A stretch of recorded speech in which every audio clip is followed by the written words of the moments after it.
How much should I charge? It's a question I see all the time.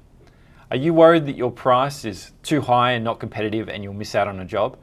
Or are you concerned that your price is too low or you're not making the profit margins you need for your business to keep growing? Well, if that's something you're struggling with, then this video is for you. Hi, I'm Ben from Maxi. I've been running and building a laser engraving business for more than 5 years now.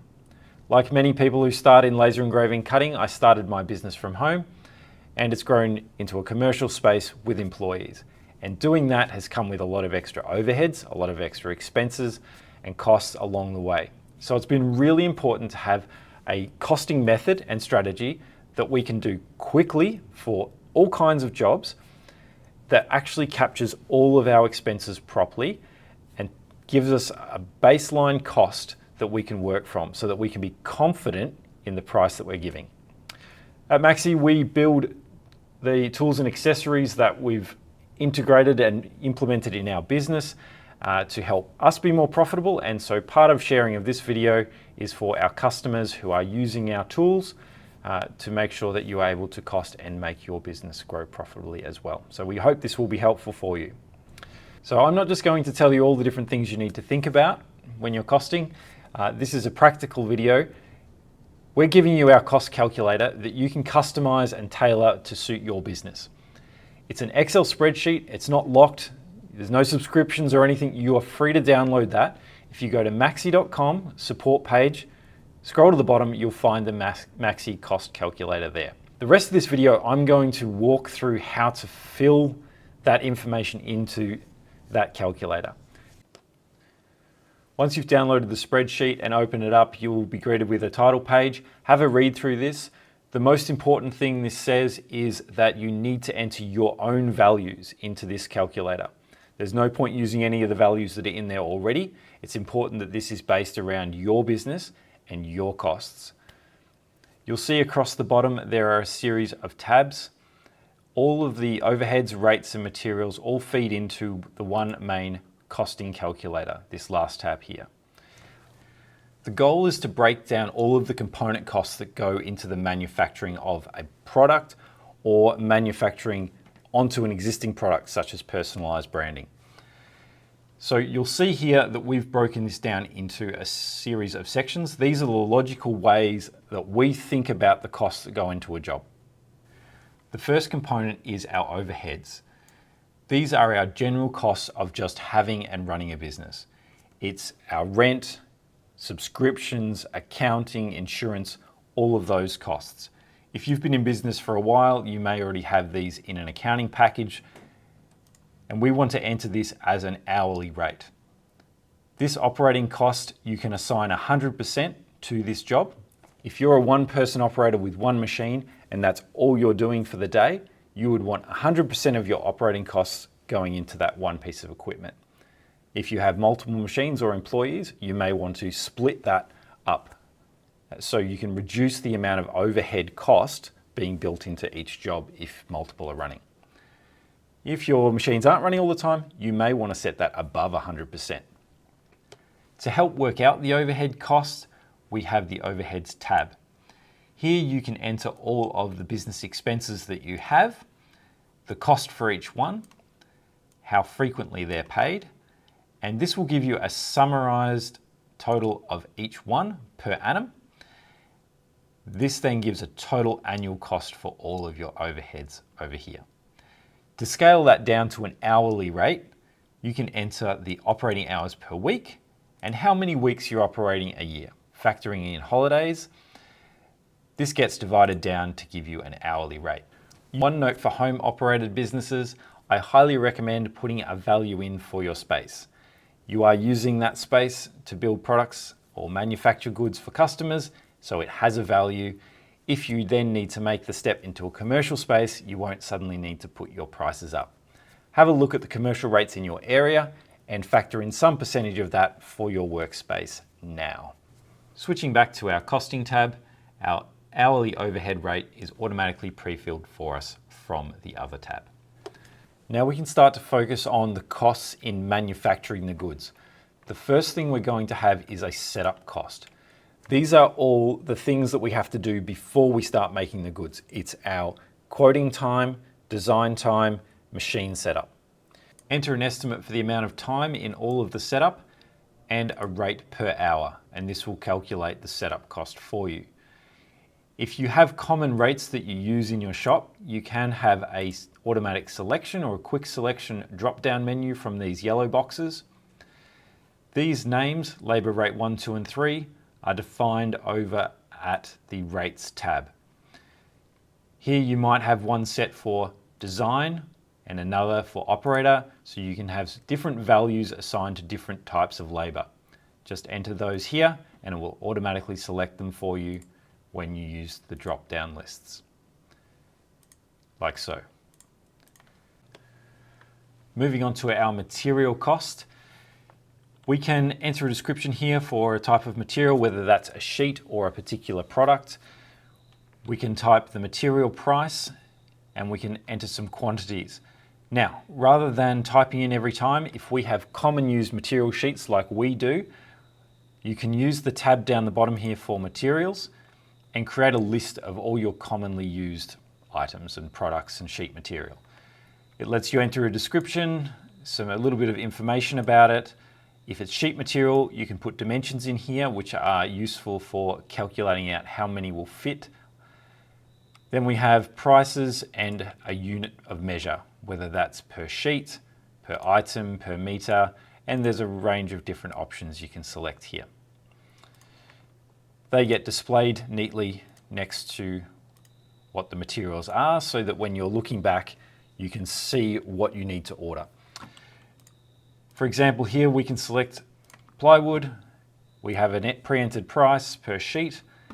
We can select how many we can fit per piece of material. If this was a single item, say it was a cup, we would just have one piece at $15 each, or whatever your price is. But for sheet material, such as plywood, we might have 50 pieces we can fit per sheet. You can see that we can fit one item on the sheet because our total sales quantity that we're making is set to 1. If we say we want to make 50 pieces, we need one sheet to produce the 50 pieces. We will not have any spare space. So if we want to, we can add one extra sheet of material, so it adds an extra material cost for wastage. If we were to change this number to 48 pieces, you'll see we can make one sheet of material. We can make the 48 pieces, which fits in the 50, but we will be able to make 2 spares. So this gives you an idea of how many extra you can make in that sheet material. Next up is the machine cost. This is how much we want to make per minute or per hour of our machine running. Different machines will have a different cost, and that is really up to you to decide what that machine is worth and how much you want to make per minute of that running.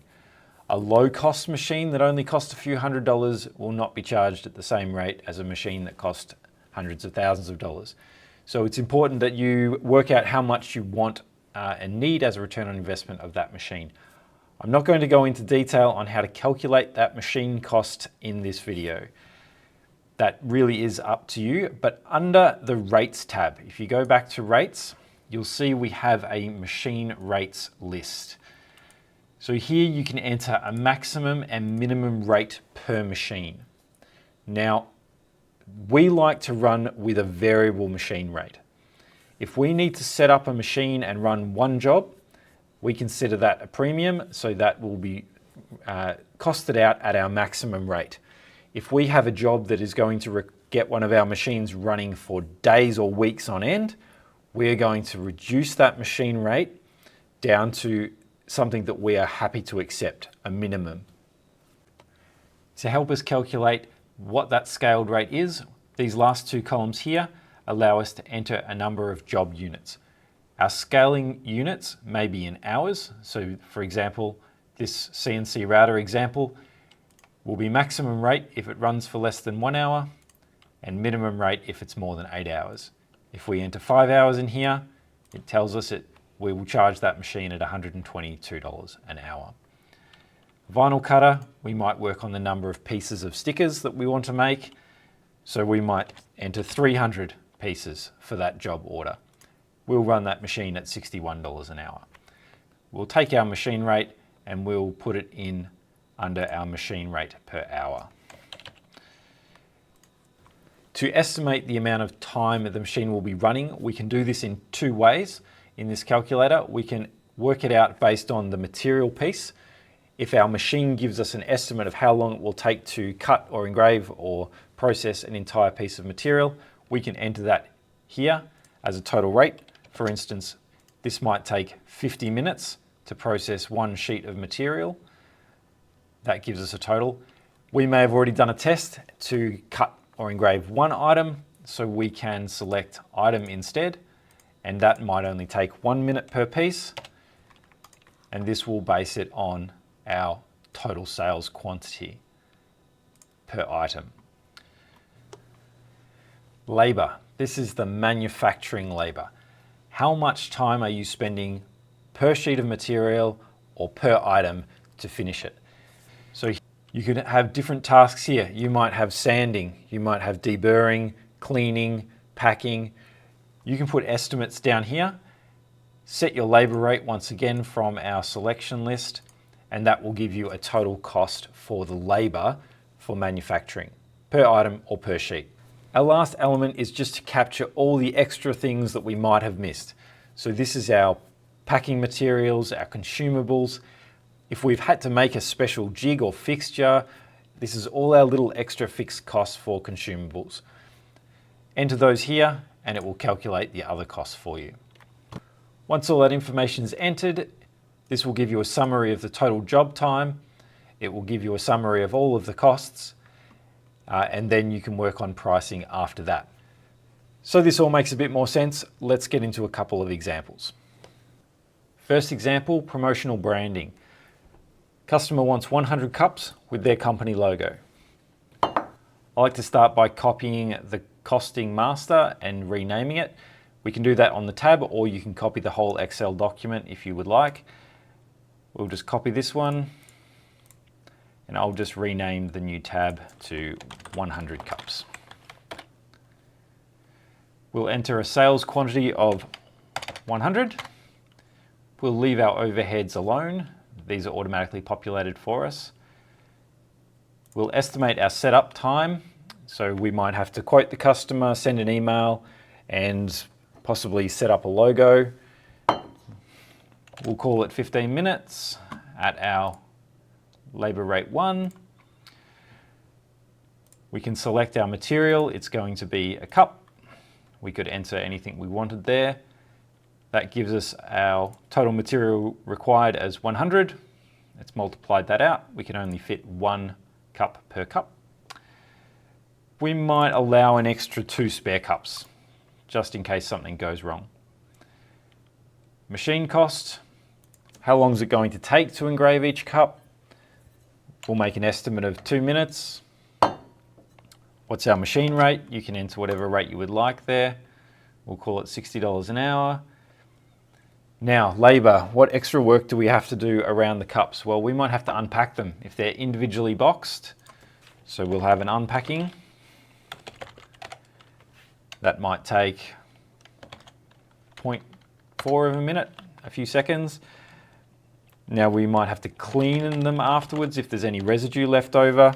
We'll allow 30 seconds for that, and we might need to repack them as well. So same time, and we'll do that at our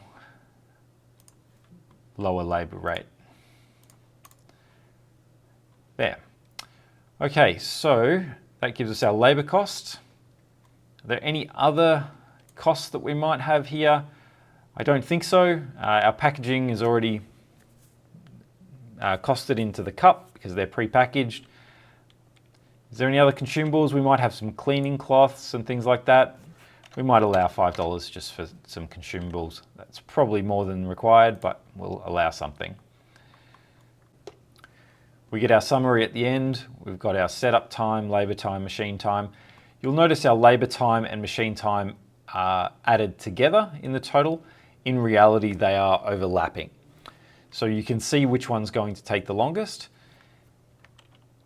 Then we get our summary of all of our costs, giving us a total cost price for the job. That gives us some idea of a per item sale price. Now, what happens when these numbers change? The customer turns around and says, I just want 1 cup. Well, we'll see we've got 15. We probably don't need 2 spares anymore, so we might edit that. None of our other costs really change. We've still got the same amount of packing and unpacking. Our setup time is still the same. But you'll see now our cost is substantially higher per item. That's just the nature of doing one-off. We still have all the same setups that are involved. So our price needs to be higher to make money on individual items. In the same way, if this was 1,000 pieces, you'll see our cost price when we come down the bottom. You'll see it hasn't changed very much. That's because our setup for one logo on a cup is actually quite small. So it doesn't make all that much difference from where we were. And that does make sense. If we need to try and sharpen up our pricing, we need to try and either reduce our machine rate, maybe we bring that down to $30 an hour because it's a bigger job running for longer.